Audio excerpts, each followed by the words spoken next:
memang di Jakarta langka ya pustakaan ternyata. Idealnya sih harus setiap RW ya kita punya pustakaan. Jadi langka. Nah awalnya sih itu, jadi mereka yang tinggalnya jauh gitu ya, itu adalah ide awal inisiatif kami itu untuk bikin perpustakaan bergerak. Jadi kepengen banget buku-buku yang ada di sini itu kita samperin tuh ke masyarakat gitu. Kemana aja sih? Pohon jeruk tadi jadinya Kalau misalkan ada gitu yang memanfaatkan buku-buku yang kita sediakan ya, yang kita hadirkan gitu, kayaknya tuh ada perasaan bahagia yang nggak bisa diukur gitu.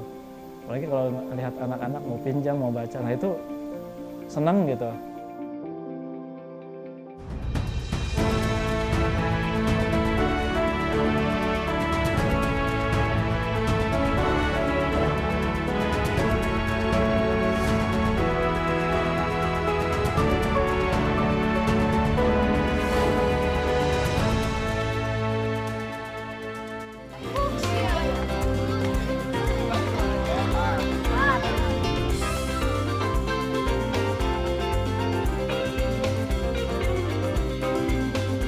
Sabtu pagi menjadi waktu yang tepat bagi Edi Dimyati untuk bersiap mengayuh sepedanya keliling kota Jakarta.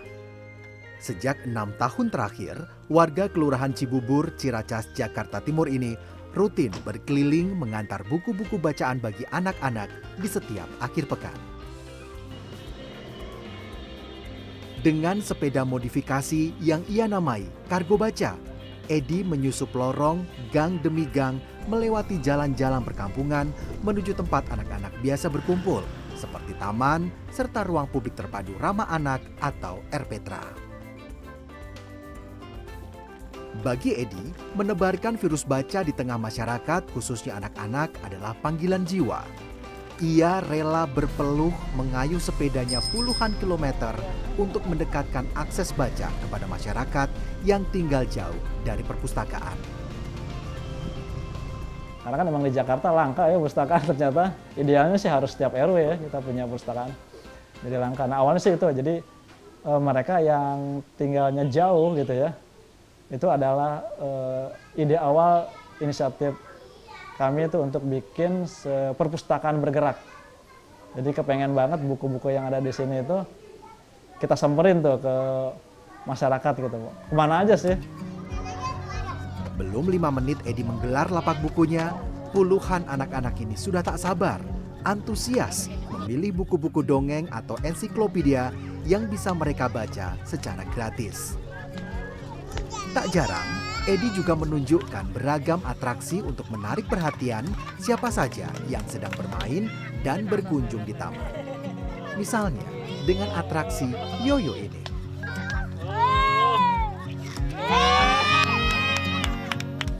Edi juga membawa beragam permainan seperti karpet ular tangga.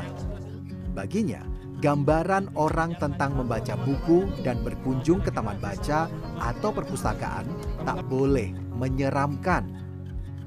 Orang yang membaca tak harus diam sendiri di pojok ruangan. Membaca juga bisa dipadukan dengan beragam aktivitas yang memacu kreativitas dan bernuansa gembira. Pesan-pesannya yang pertama adalah mengajak gitu anak-anak tuh supaya dekat dengan buku. Jadi ya yang selama ini anak-anak mungkin lebih sering gadget ya, harus diimbangin lah ya, diimbangin dengan bahan bacaan yang tercetak gitu. Karena bahan bacaan yang tercetak lebih seru. Alih-alih menggunakan mobil atau sepeda motor, sepeda menjadi moda transportasi yang dipilih Edi untuk perpustakaan kelilingnya.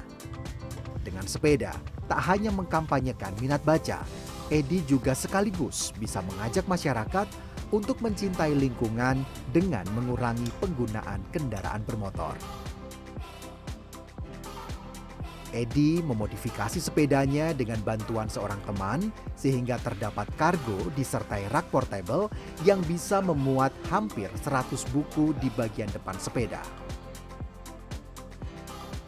Jadi secara nggak langsung kita ngajak atau kampanye untuk menjaga bumi, ya kan, minimal mengurangi polusi minimal. Jadi walaupun nggak signifikan gitu ya, apa yang kita lakukan, kita bersepeda sendiri. Tapi kalau dilakukan oleh puluhan ribu orang kan pasti akan terlihat gitu bedanya gitu. Seperti itu pesannya dua itu tadi. Tak hanya Jakarta, Edi juga sempat berkeliling Jawa Barat dengan sepedanya. Ia mengkampanyekan kegiatan membaca buku dengan singgah di setiap kabupaten dan kota di Jawa Barat selama 11 hari. Paling jauh, Edi pernah mengayuh kargo bacanya lebih dari 300 km hingga ke Kabupaten Purbalingga di Jawa Tengah. Paling berkesan banget tuh setiap kita goes, waktu itu berempat ya goesnya, selain kargo baca ada juga yang mendampingi 3 pesepeda gitu ya teman-teman.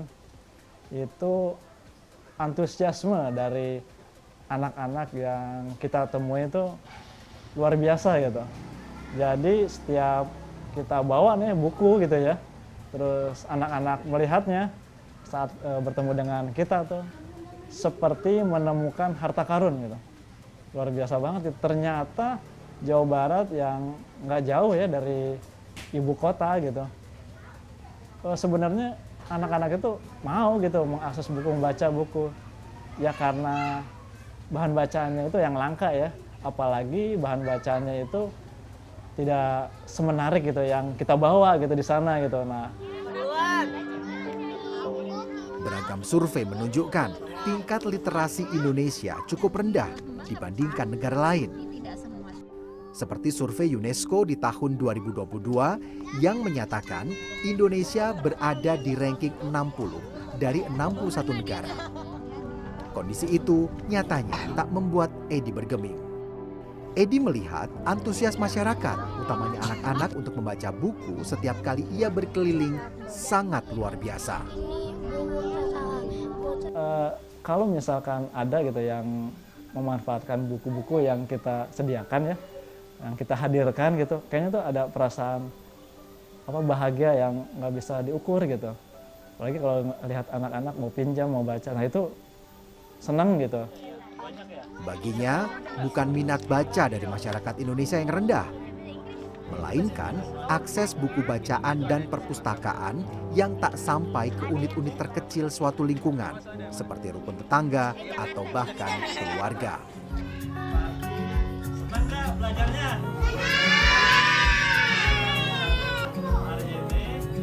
Jauh sebelum menginisiasi Kargo Baca, Edi sebenarnya sudah aktif menjadi pegiat literasi dengan beberapa kali membuat perpustakaan sejak 2003. Salah satu perpustakaan yang bertahan hingga kini adalah Kampung Buku.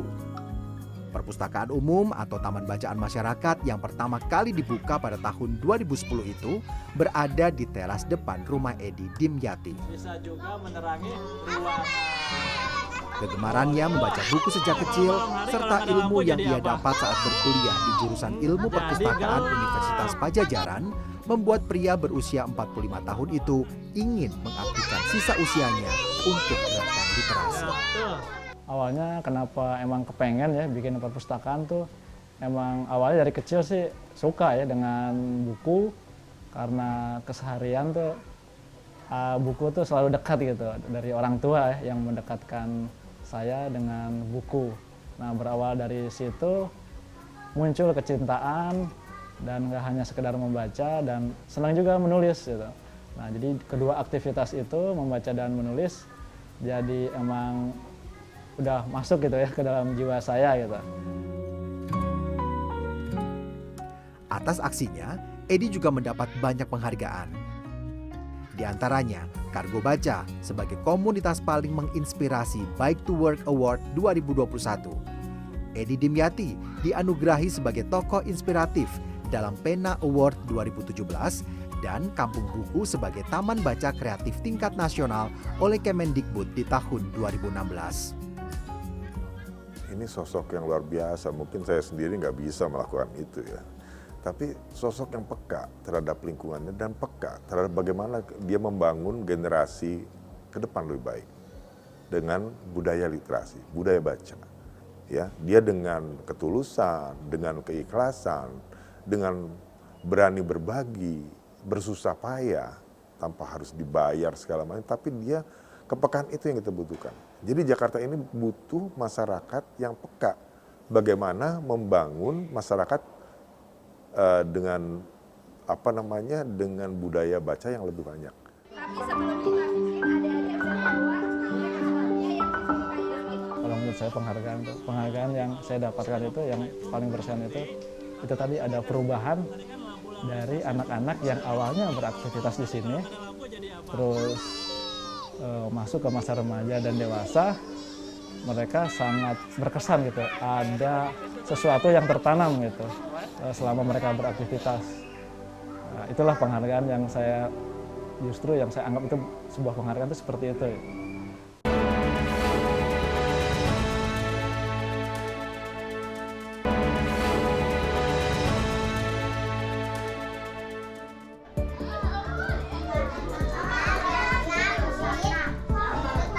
Tawa, riang, celoteh, tangis, hingga berisik lalu lalang anak-anak menjadi hal yang biasa terlihat dan terdengar di rumah Edi Dimyati.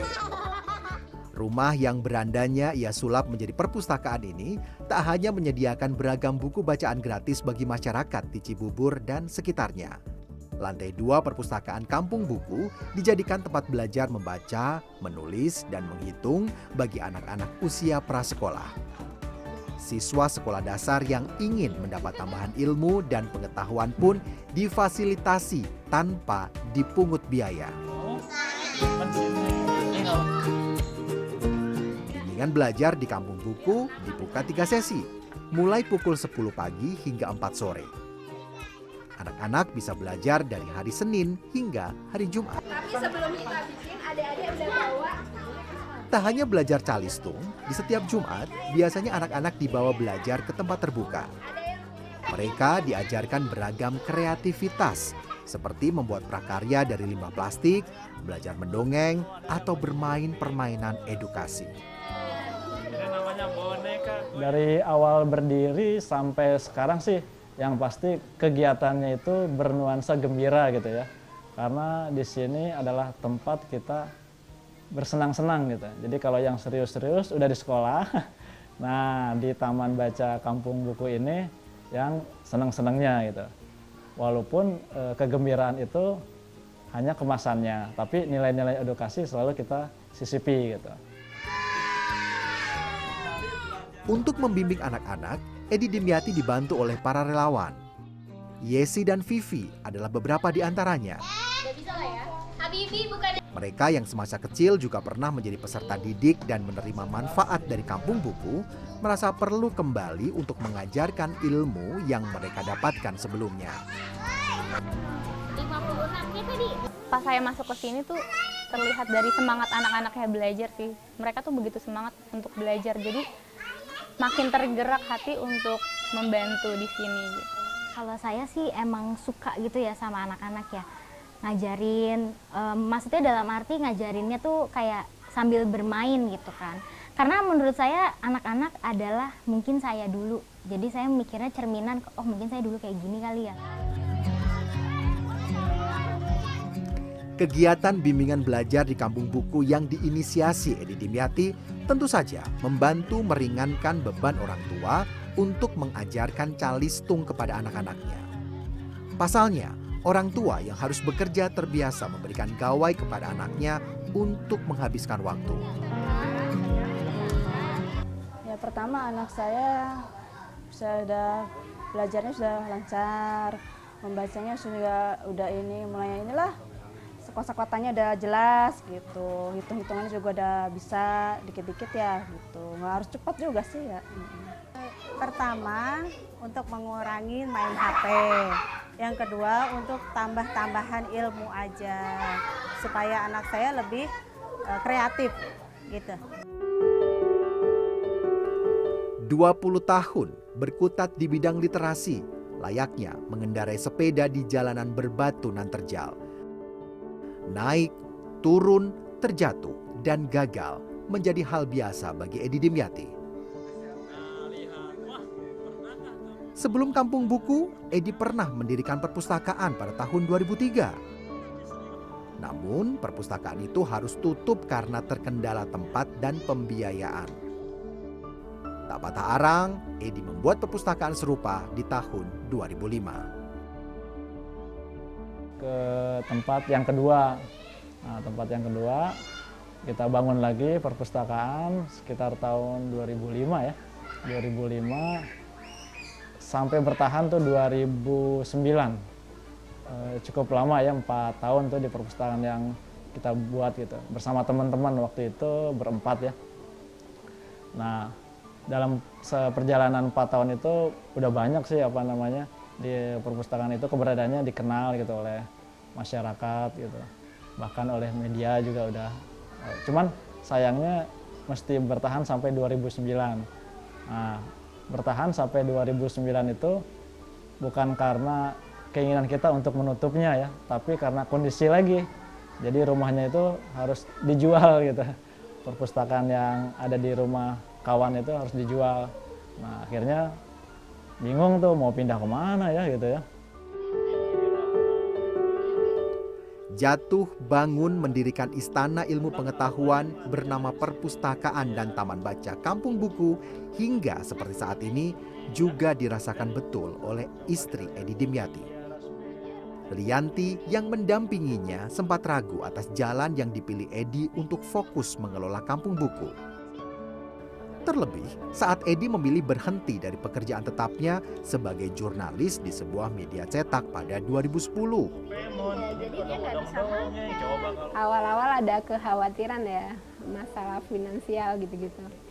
Cuman awalnya kita juga sempat buka usaha, cuman kayaknya lebih passionnya nggak fokus ke usaha, jadi fokus ke taman baca ini. Tapi rezeki mah ada-ada aja ya.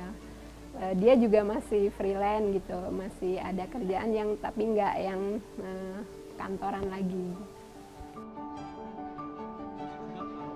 Namun, atas kegigihan dan ketulusan Edi Dimyati membantu menebarkan virus baca serta ikut mencerdaskan anak-anak di lingkungannya, membuat Lianti luluh jua. Ia percaya bahwa apa yang dilakukan Edi bisa bermanfaat bagi orang banyak dan menjadi tabungan amal untuk suaminya. Semoga selalu sehat, selalu bisa menebar manfaat untuk banyak orang, dan tetap jadi pribadi yang bisa menyebarkan virus baca untuk semua orang.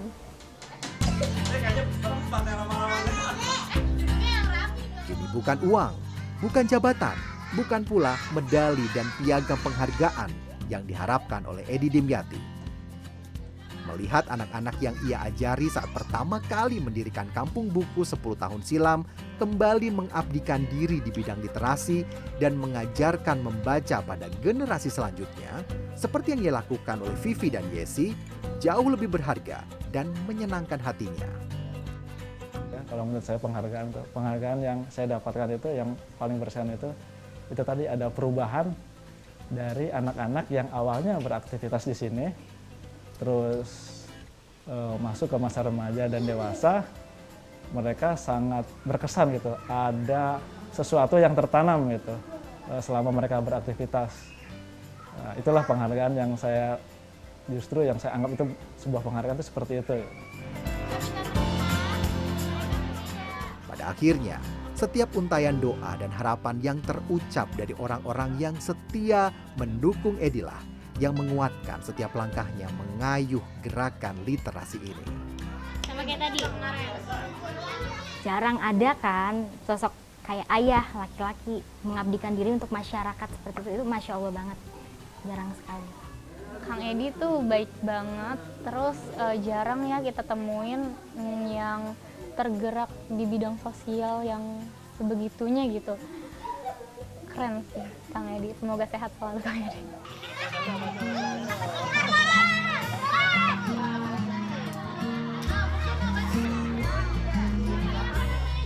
Idealnya memang harusnya di tiap lingkungan, minimal di tiap RW itu ada sebuah taman bacaan atau perpustakaan yang ada benar-benar di lingkungan masyarakatnya itu.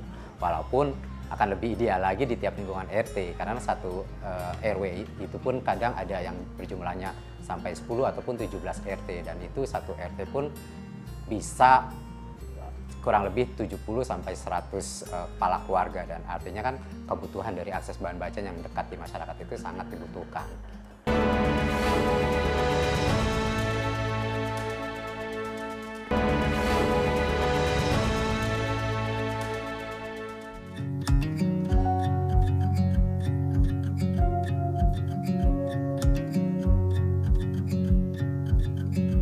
Menurut Organisasi Perserikatan Bangsa-Bangsa yang bergerak di bidang pendidikan, ilmu pengetahuan, dan kebudayaan (UNESCO), minat baca masyarakat Indonesia hanya 0,001%. Artinya, hanya 1 dari 1.000 orang di Indonesia yang rajin membaca. Akses terhadap buku atau bahan bacaan menjadi salah satu penyebab rendahnya minat baca. Perpustakaan Nasional mencatat, satu buku di Indonesia ditunggu oleh 90 orang. Jakarta, sebagai ibu kota negara dengan infrastruktur literasi terlengkap, hanya menempati ranking ke-10 sebagai provinsi yang masyarakatnya paling gemar membaca versi data Badan Pusat Statistik di tahun 2022. Ditinjau dari aspek kegemaran, frekuensi, durasi membaca, serta jumlah bahan bacaan, Jakarta hanya mendapat skor 62,25. Jauh di bawah Yogyakarta di peringkat pertama dengan skor 70,55. Idealnya memang harusnya di tiap lingkungan, minimal di tiap RW itu ada sebuah taman bacaan atau perpustakaan yang ada benar-benar di lingkungan masyarakatnya itu. Walaupun akan lebih ideal lagi di tiap lingkungan RT, karena satu RW itu pun kadang ada yang berjumlahnya sampai 10 ataupun 17 RT, dan itu satu RT pun bisa kurang lebih 70 sampai 100 kepala keluarga, dan artinya kan kebutuhan dari akses bahan bacaan yang dekat di masyarakat itu sangat dibutuhkan. Saat ini hanya ada 6 perpustakaan umum yang dikelola Dinas Perpustakaan dan Kearsipan DKI Jakarta. Selama ini, perpustakaan hanya identik yang berada di sekolah-sekolah atau lembaga pendidikan lainnya.